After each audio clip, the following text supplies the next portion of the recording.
Narito tayo ngayon upang matunghayan ang nagiinit, nagbabaga at talaga namang usap-usapan at nagtitrending na latest issue ni Ate Erica. Sa pagpapatuloy ay narito muli si Kalingap Val Santos Matubang upang pag-usapan ang issue sa pagitan ni Ate Erica at ng kanyang pamilya, lalong-lalo na sa kanyang lolo na si Lolo Miguel. Sa pagpapatuloy ng ating istorya ay dito nga sinasabi ni Lolo Miguel ang mga sinabi sa kanya at ginawa sa kanila ni Ate Erica at ng kanyang kapatid na si Sheila May. Talagang sumama nga ang loob ni Lolo Miguel. Wala na sa akin. Bakit ay parang masamang loob mo sa papo mo? Ikaw nang magsasabihan ng mukhang kwarta, ganyan. Aba, anong kwarta mo bigyan sa akin? At sasabihin nila, Siya may sabing mukhang kwarta ka. si Sheila May, Mukhang kwarta ka daw? itong tanda kong ito, sabihin ako ng ganyan. Walang kaugali. Grabe naman. Hindi dapat bilang isang apo, huwag magsalita ng ganon. Sa lulo na sabihang mukhang pera. Saan sila nang galing? Sa amin, Dito nagpalaki. Kami nagparal, kami nagpalaki kanila. Wala silang utang na loob. Bakit tay, sobrang mo sa kanila, hinanakit? Dahil dyan? Yung sa mga winiwikan na sa amin na lapastangan yung mga apo nila. Nalapastangan nila kami yan. Kaya ayaw ko na. Mas hindi kayo magkasurundo. Hindi ko hinangad na magkaalis pa kami. Maski yung ina niya. Yung ina wala din namang kwansana. Anak mo yung ina? Po. Pero bakit ayaw mong anak mo? Hindi nga po marunong magpangaral sa anak. Dapat isang magulang, pangaralan yung anak niya para matuwid. Matuwid yung mga anak nila. Wala. Kampi pa. Kampi pa dun sa anak. Pinagsisiraan pa nga yung nanay niya. Yan daw ay talagang naghahambog lang, magkasakit. Bakit ganun sila? Ay, ewan ko doon. Hindi ko alam. Ha? Kasi nung ilabe. Ay, lovers, gumagawa ng kasinungalingan yung iba. Kaya- Oo, Gagawang yung pinto. Ima Torres po ang laging araw-araw ni Sheila may kausap. Ima, Ima Torres. Torres. Ima Torres. lagi yung kausap nila. Yung namumuno po sa ilabe. Parehas po sila ng Sheila. Tamang panggawa ng kwento. Puro paninira. Pangkalkal ng buhay. Yun lang. Wala na po kwebel na kanya na decision na magkasurundo pa kami. Wala ka nang paano magkasundo kayo. Ano kung patirahin ka sa bahay nilang bago? Ay, dito lang ako sa butukan. Hindi na ako magkita sa gayong mga klaseng tao. So tay, anong mensahe mo kay Sheila May kung sakaling nakikinig sa atin?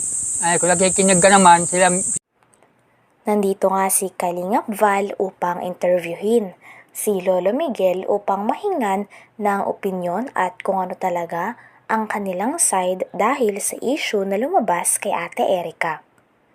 Dito nga ay malalaman natin kung gaano kasama ang loob ni Lolo Miguel dahil sa mga ginawa ni Ate Erica sa kanya. Tila parang iniwan nga sila sa ere ni Ate Erica. Erica at Sheila May.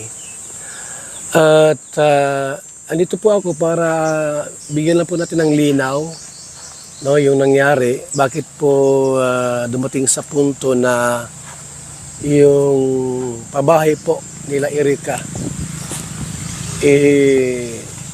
salip na si Kalingap Rab ang dapat magpatayo doon po sa pabahay kasi Kalingap Angels po bagayan. Dumating sa punto na binawi po ni John A yung pera. At yun nga po mga Kalingap, alamin natin yung pulot dulo para malaman din po natin sino po ang mastermind. Kasi po mayroon kami na lamang balita na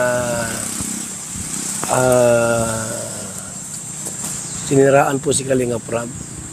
Siniraan siya para po mabago ang isip ni John A at kunin po yung pera. So ito mga Kalingap, ito yung tita ni Erica. Gandang araw po.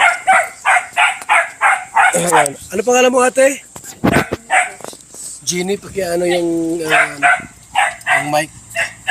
Ito lang sa ano. Yan. May asawa ka, ate? Meron po. May asawa. Ano ba anak mo lahat? Yung buhay po, ayan na 3. Ay, 2. Patangatlo pala ngayon. Nakuha namin yung video doon sa upload mo ba yun? Po. Ano ating dahilan? Bakit ka nag-upload ng ganon? Kaya nag-upload po ako noon kasi yung nga po mga naririnig namin, yung mga text sa social media, ano po ako, gusto ko pong ano po sa tao, mga nakakakilala po sa amin kasi nakakahiya naman po, baga po. Gusto ko po linisin naman na hindi totoo yung mga paratang sa amin. Ano yung mga paratang sa inyo? Yung gaya po nung sinabi po nag-text po sa amin na kami daw ay mga gutom na aso. Sino nagtitik sa'yo niyan? Galing po yun sa mga grupo po ng e-lover. Tinix kayo. Oho. Ano pa yung mga paratang? Sabing isang pitik lang daw sa amin, kami ay tiklop na. Hindi ko alam. Nandito rin ang tita ni Ate Erica upang maghayag ng mga impormasyon na nalaman niya. Talagang dito nga ay makikita natin na marami palang tinatago si Ate Erica at ang kanyang ate simula nung nasa Kalingap pa lamang sila. Puro kasinungalingan pala ang naganap dahil kasama yon sa plano nila Ate Erica upang makaalis sa Kalingap at upang makakuha ng mga sponsor na direkta na lang na ibibigay sa kanila ang mga pera. Lolo po nila Erica at Sheila May. At andito po ako para bigyan lang po natin ng linaw yung nangyari. Bakit po dumating sa punto na yung pabahay po nila Erica salip na si Kalingap Rab ang dapat magpatayo doon po sa pabahay kasi Kalingap Angels po bagayan. Dumating sa punto na binawi po ni John A. yung pera. At yun nga po mga Kalingap, alamin natin yung pulot dulo para malaman din po natin sino po ang mastermind. Kasi po mayroon kami na lamang balita na siniraan po si Kalingap Rab. Siniraan siya para po mabago ang isip ni John A. at kunin po yung pera. So, ito mga Kalingap, ito yung tita ni Erica. Gandang araw po. Ano pangalan mo, ate? Jeannie, pakiano yung mic. Ito lang sa ano. Yan.